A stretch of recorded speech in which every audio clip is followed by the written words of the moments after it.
Hi YouTube, this is another part of the garter snake care series. This is going to be talking about keeping them in an outdoor pond.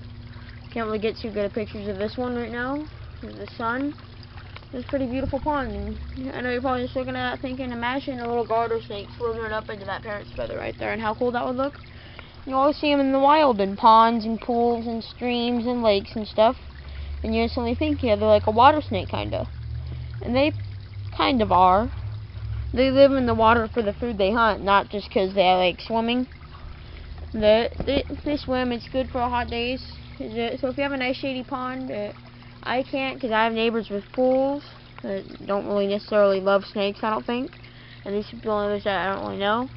And I know they'd end up in the neighbor's pool and getting in their filter and all that. But if you live in an area with people that you know that don't mind snakes or whatever, but grab 10, 15 of them, dump them in the pond, buy 10, 15 of them, so you can buy like a bulk order.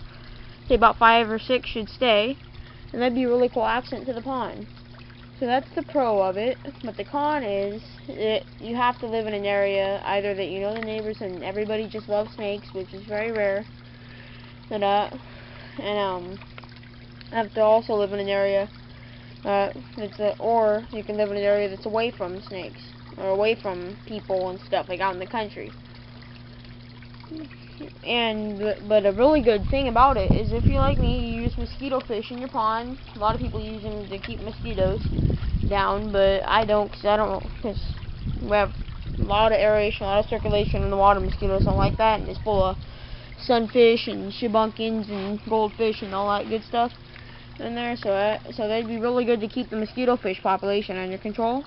And if you have ponds and you use them, you know how fast they breed. They don't breed too fast in aquariums.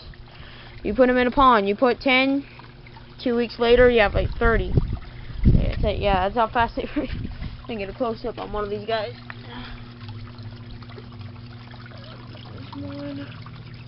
You're gonna see him darting around a little bit. Right, somewhere in there. Yeah, but anyway, one down in there somewhere. But yeah, so it's possible.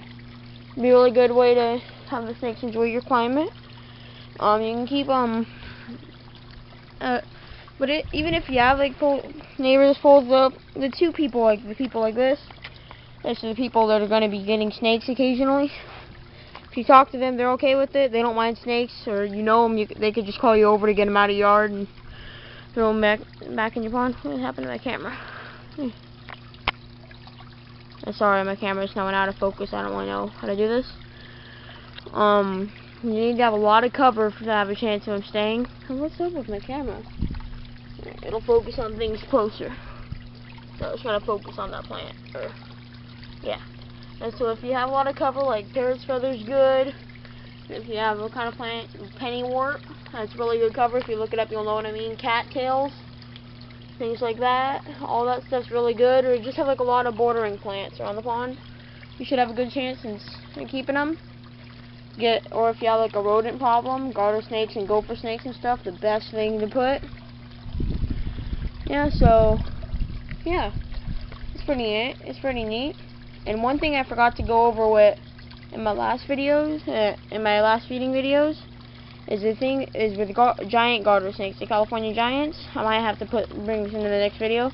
But California giants, as far as housing and stuff, same care otherwise. But as far as housing, you're gonna want about a 50-gallon aquarium, something about 4 or 5 feet long, and wide enough for them to comfortably turn around into about a foot and a half wide.